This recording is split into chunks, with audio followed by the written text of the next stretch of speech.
¿Qué tal? ¿Cómo está? Bienvenidos. Buenas noches. Aquí estamos arrancando esta edición, como todas las semanas, de Panorama en 24/7, Canal de Noticias. Vamos a tener varios temas sobre los cuales vamos a estar charlando durante el transcurso de esta hora en la que estamos con usted. Vamos a hablar de la actualidad nacional, vamos a hablar con Servi, que es diputado nacional, vamos a hablar de lo que está pasando en el partido que integra, pero también en el PRO y en esa coalición que está también en proceso de transformación. Vamos a hablar con Alejo Pacieto, que es politólogo, para eh, intentar con él comprender y tener una visión más respecto de los movimientos que se están dando en el tablero político de la Argentina por estos días, ¿no? Tan intensos. Digo tablero político que tiene varias aristas.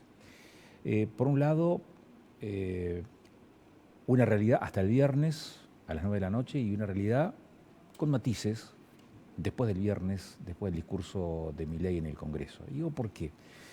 Pues fíjate que hay cosas que fueron mutando. Hasta ese momento quizás el DNU tenía partida de función cuasi firmada. Después empezó a distenderse la cosa. Hay reunión de gobernadores patagónicos esta semana en Chubut. Hay reunión de gobernadores en la Casa de Gobierno con el Ejecutivo Nacional el viernes. Hay reunión de ministros de Economía esta semana a nivel nacional. Hay algunos elementos de la economía que también llaman la atención, esta suerte de estabilización que tiene la cotización del dólar, tanto en el mercado no oficial como en el oficial. Todas las formas de compra o de compra-venta de dólares, el MEP, el contado con líquido, el dólar libre, como también se le denomina, lo que antes llamamos el dólar blue, casi sin variantes, con una brecha de 20 puntos respecto del dólar oficial.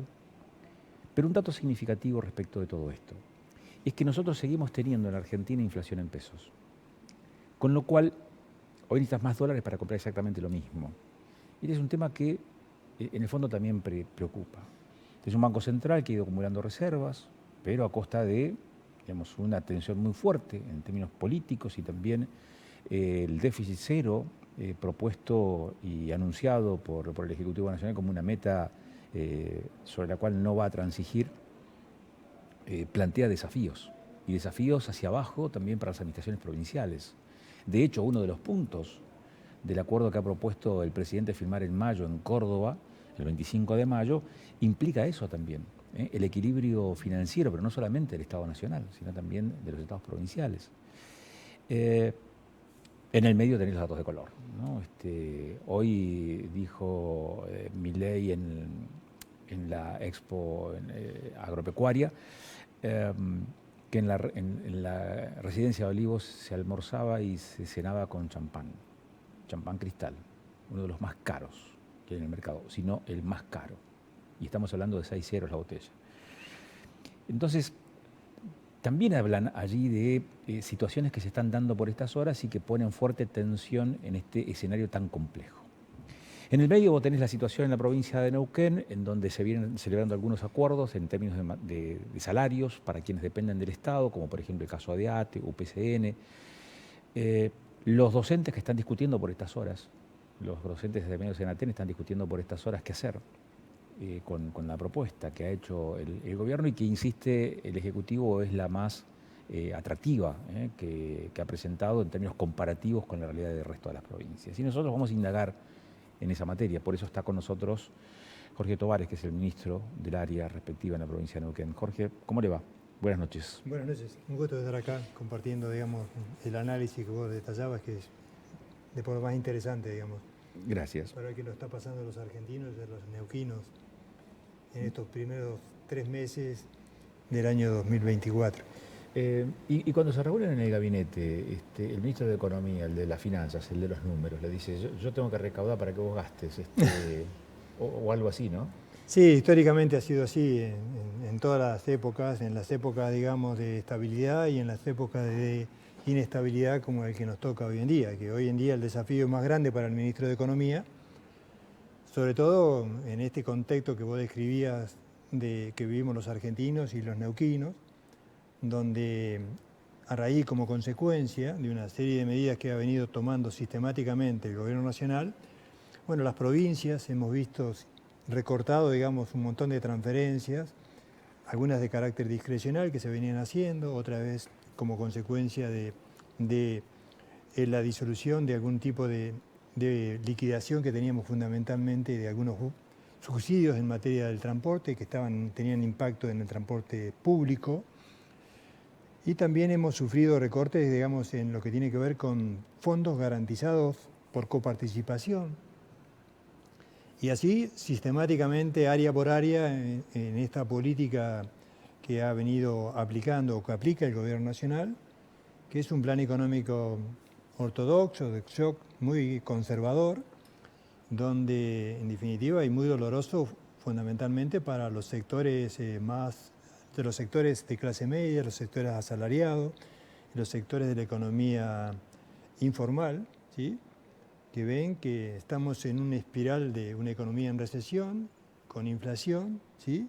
Con inflación, y como consecuencia de ello, bueno, en definitiva las provincias estamos sufriendo, es decir, una falta es decir, tenemos una disminución en cuanto a los recursos corrientes, preocupantes como para poder atender la diversidad de temas que abarcan, digamos, a una gestión de gobierno.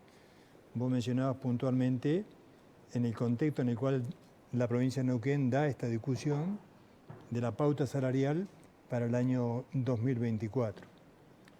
Y la pauta la damos en este contexto, o sea, nosotros heredamos una provincia con problemas financieros graves a partir del día 10 de diciembre, y ese contexto, digamos, se fue agudizando como consecuencia de las medidas que fue adoptando también el gobierno nacional, ¿no?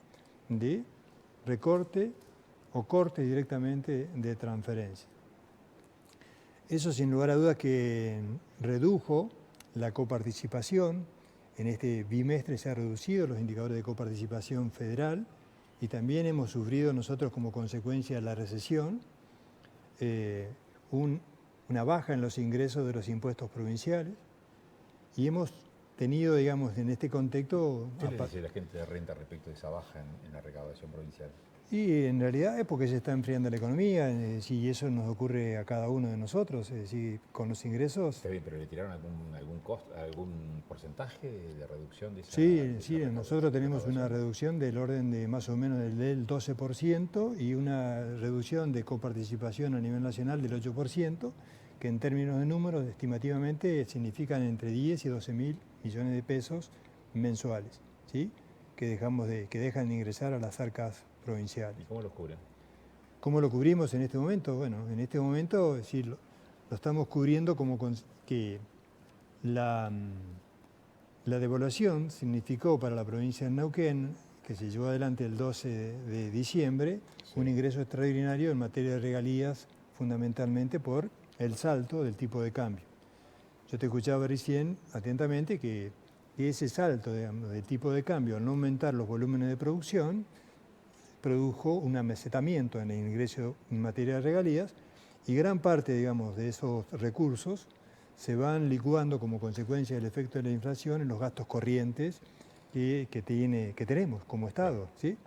Entonces estamos en una situación sumamente compleja, digamos, en lo que tiene que ver desde el punto de vista fiscal Neuquén, del punto de vista de los flujos de recursos que ingresan a nuestras arcas, y con una situación de variables macroeconómicas que fluctúan. Por ejemplo, nosotros cuando ingresamos a la gestión en el mes de diciembre teníamos un indicador inflacionario del 25.4%, en el mes de enero la inflación bajó, fue del 22.4% en la provincia de Neuquén, y estimamos que en el mes de febrero va a ser del 15%.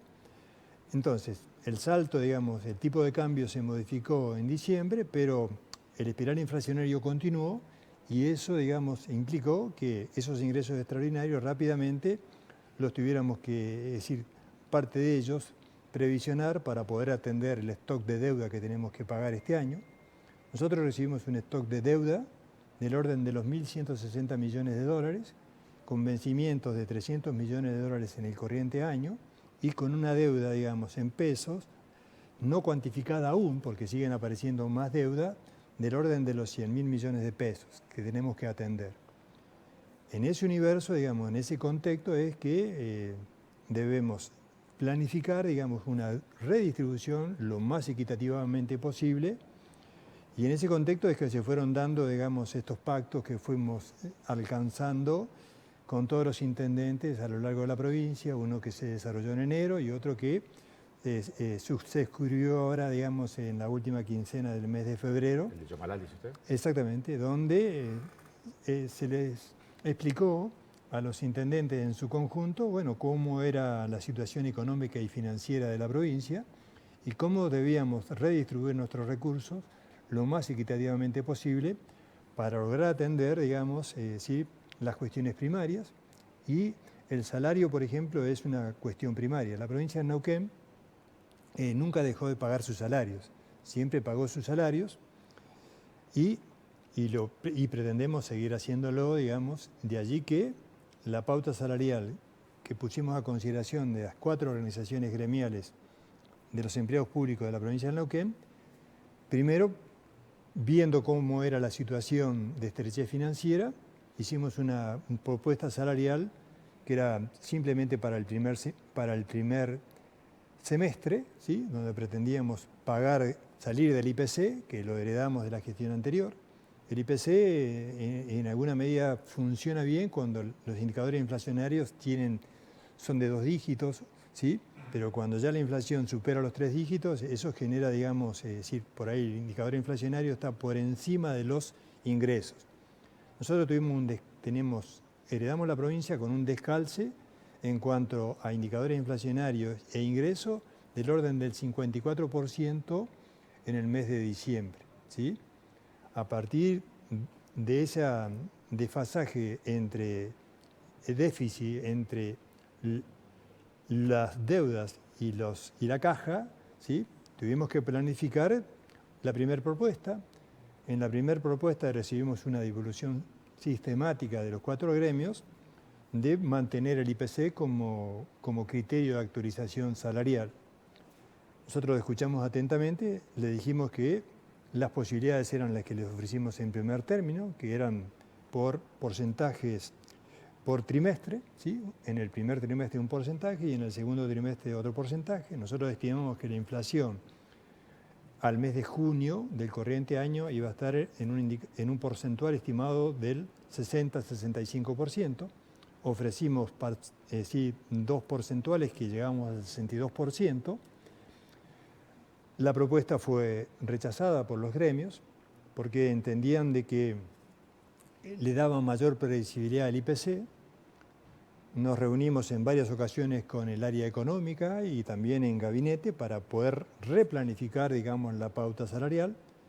Tomamos la decisión de volver nuevamente al esquema del IPC, modificado sustancialmente con respecto a la gestión anterior. En la gestión anterior el IPC se aplicaba trimestralmente, pero se anticipaba un mes, ¿sí? Se pagaba por anticipado. Nosotros dijimos que eso era imposible de atender por el flujo de recursos que tiene la provincia de Neuquén en este momento. Entonces, planteamos como alternativa, digamos, un IPC, ¿sí? Anualizado, pero que se computa del mes de febrero del corriente año al mes de enero del año 2025, que se actualiza trimestralmente. En el primer trimestre, digamos, que sería en abril, solamente tomamos los indicadores del IPC del mes de febrero y el mes de marzo, y después actualizamos en julio, en octubre y en enero respectivamente, considerando el IPC acumulado en ese trimestre. Esta propuesta, con todas las implicaciones, digamos, desde el punto de vista técnico en cuanto a flujo de recursos, se la pusimos a consideración a los gremios, como así también para paliar el efecto de la inflación del mes de enero, le ofrecimos a todos un bono, que en el caso puntual de los docentes, concretamente, el monto del bono quede 100.000 pesos por cargo y 200.000 pesos en el caso de los directores de los colegios de jornada extendida, ¿sí?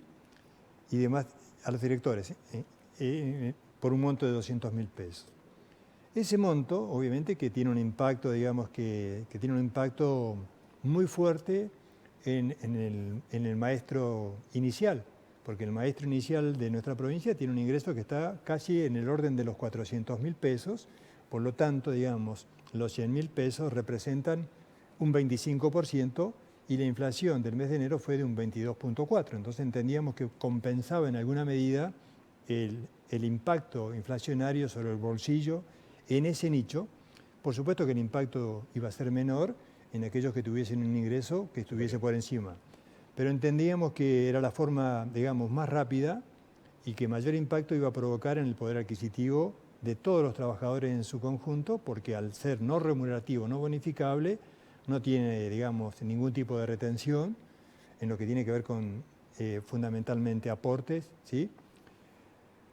Esto, después de varias charlas y discusiones, fue aceptado por el gremio ATE y fue aceptado por el gremio UPCN. Yo no quiero hacer futurología, pero UPCN y ATE aceptaron. Sí. ¿Los viales? No. No, pero son pocos. Son pocos. Ahora, si no aceptan los docentes y tampoco los viales, y mejoran la oferta, van a tener que mejorar la oferta para los otros. No, bueno, en realidad ese es un razonamiento, digamos, lógico y simplista, ¿sí? En realidad, si nosotros hubiésemos tenido la posibilidad de considerar el mes de enero, pues lo habríamos hecho y no tendríamos esta situación de tensión o de conflicto que tenemos coyunturalmente con el gremio ATEN. Conflicto que vamos a ver si realmente es previsorio o quizás la asamblea del día de mañana nos indique otra cosa. Ustedes están jugándose para que ATEN, jugándose quiero decir, están esperando, proyectando que ATEN, el gremio docente, acepte finalmente. Por supuesto que la sería propuesta. deseable que eso ocurriese, porque en realidad, a diferencia de lo que ha ocurrido en otros años, donde se da esta puja, digamos, distributiva, que es la lógica que tiene cualquier, digamos, paritaria, ¿sí? Porque Neuquén, desde el 2018 en adelante, no tuvo paritaria porque aplicó el IPC. Es simplemente un taxi, digamos, ¿sí? Que te indica cuánto es lo que tenés que actualizar y liquidar. Pero es muy importante destacar que nosotros recibimos ese nivel de endeudamiento que tiene la provincia de Neuquén en gran medida como consecuencia de políticas que fueron sistemáticamente generando endeudamiento en gastos corrientes, ¿sí? Mediante la toma de crédito para seguir endeudándose o bien a través de un mecanismo de redescuentos anticipado en el Banco Provincia de Neuquén que permitiesen cubrir ese gasto corriente. En realidad, es una mirada crítica sobre una determinada política que se llevó adelante. Nosotros le planteamos a los gremios que nosotros a partir de que llegamos al 10 de diciembre pretendemos optimizar, digamos, y pretendemos ordenar fundamentalmente el Estado neuquino y orientar los recursos de manera equitativa, porque sabíamos que habíamos heredado, digamos, una provincia en crisis desde el punto de vista financiero. Por lo tanto, todas las medidas que adoptamos desde ese momento hasta acá, y incluida la política salarial, están dentro de ese contexto, donde no podemos comprometernos a pagar una propuesta salarial que financieramente los números no los permitirían. De allí que descartamos de plano la posibilidad de incluir el IPC y por eso mismo buscamos la alternativa del bono extraordinario no bonificable. Este esquema salarial no lo vamos a modificar, sí pretendemos discutir eventualmente con los viales, en este caso, todos los temas que están pendientes, porque la paritaria no solamente incluye la cuestión eminentemente salarial, también hay mesas técnicas donde se trabajan condiciones de trabajo, donde se trabajan recategorizaciones, o sea, hay varios temas a analizar, a discutir y a resolver en la paritaria que pueden significar, que pueden tener un impacto salarial en el bolsillo de los trabajadores de cada sector. Pero la matriz de actualización, en este caso por IPC, es del periodo febrero del 2024 a enero del 2025. Jorge, esta modificación de la condición salarial de los estatales en Neuquén, Sí. ¿implica para el Estado como empleador un aumento en la masa salarial de qué magnitud? En realidad lo que nosotros podemos cuantificar solamente es en función de las variables que son ciertas. Las variables que son ciertas en este momento es el indicador inflacionario del mes de febrero, ¿sí? Que fue de un 22,4. Ahí ya tenés un indicador en cuanto al impacto en la masa, ¿sí? que en el caso puntual, por ejemplo, de la masa global, ¿sí?, de los empleados públicos que atiende el presupuesto provincial es del orden superior a los 110.000 millones de pesos, para que vos tengas una dimensión de lo que implica ese 22.4 en esa masa, ¿sí? En el caso puntual de la educación, ¿sí?, concretamente, porque eso es un poco la inversión que hace el Estado neuquino en atender el salario de todos los trabajadores del sector. Pero además hay una enorme inversión que tiene que ver para sostener el sistema educativo, donde se incluyen desde la infraestructura hasta el refrigerio, los comedores, el transporte, la seguridad, la infraestructura, el mantenimiento. Bueno, hay un sinnúmero de gastos para atender, digamos, los servicios educativos que tienen estimativamente un impacto anualizado superior a los 72.000 millones de pesos, ¿sí? Esos 72.000 millones de pesos incluyen entonces comedores, refrigerios, mantenimiento escolar y qué más. Ya te digo con detenimiento todo lo que incluye, mirá, porque está aquí anotado. Es comedor, refrigerio, gastos generales de escuelas, gastos generales de distritos, gastos de talleres, movilidad docente, trailers, alarmas, servicios de seguridad, mantenimiento y desarrollo web, auditoría médica, policía adicional, alquiler y convenios de uso, transporte escolar, servicios básicos, y a este monto falta sumarle todo lo que tiene que ver con mantenimiento, ¿sí? ¿Por qué policía adicional? Porque en realidad la mayoría de las escuelas tienen seguridad y muchos de ellos están cubiertos por policía, ¿sí? ¿Pero tiene que ser como adicional? Como adicional, sí, sí, porque el policía cumple su carga horaria, digamos, en comisaría y después si hace un servicio extra tiene una remuneración. Puede cumplir en cualquier organismo, en este caso en las escuelas. Pregunté porque me genera ruido. Las escuelas son del Estado, la policía es del Estado, los maestros son del Estado, y tenés un gasto extra para cuidar lo que es propio, digamos. Tenés quien te lo custodia, tenés el edificio, tenés la escuela y sin embargo tenés que pagar un adicional. Bueno, en realidad la vida moderna nos ha llevado a este tipo de situaciones, donde hace muchos años a la fecha la escuela, digamos, era un espacio público que era cuidado y respetado por absolutamente todos. En cambio, hoy es recurrente, son los actos de vandalismo y también de delitos, como ser robo, hurto, que sufren los establecimientos escolares, ¿no? Entonces, comedores y refrigerio es un tema que siempre genera algún tipo de resquemores. Sí. ¿Eso está garantizado? En realidad es una de las partidas que el Estado Nacional coparticipaba también. O sea, había una transferencia para atender, digamos, a comedores y a refrigerio, ¿sí? ¿Está hablando de comedores y refrigerios de las escuelas? De las escuelas. No de los comedores y refrigerios populares. No. Estamos hablando de las escuelas. Esta es inversión educativa. Educativa. Específicamente, sí. ¿Y van a mantener la misma cantidad de comedores y refrigerios? Sí, ¿La misma cantidad de raciones, ese tipo de cosas? Por supuesto, mira, en realidad, en el contexto social que vivimos actualmente, la inversión que tienen que hacer, en este caso el Estado neuquino, es cada vez mayor. Tenemos casi un 60% de pobreza, ¿sí? Lo que implica, digamos, que va a haber que redistribuir los recursos y orientar gran parte de esos recursos para atender, digamos, a toda esa población que hoy en día, digamos, está por debajo de los niveles de pobreza y, por supuesto que tanto en salud como en educación, como en toda la problemática social, la inversión va a ser cada vez mayor como consecuencia de que el poder adquisitivo de todas las familias, en su gran mayoría de los sectores asalariados y de los sectores de la economía informal, obviamente que van a requerir una mayor presencia del Estado, por lo tanto una mayor inversión. Y en este caso concreto, en el contexto que se da de estrechez financiera, esto nos obliga a redistribuir, repito, de manera muy prudente, equitativa y con mucha transparencia los recursos, para que lleguen a todos de manera equitativa.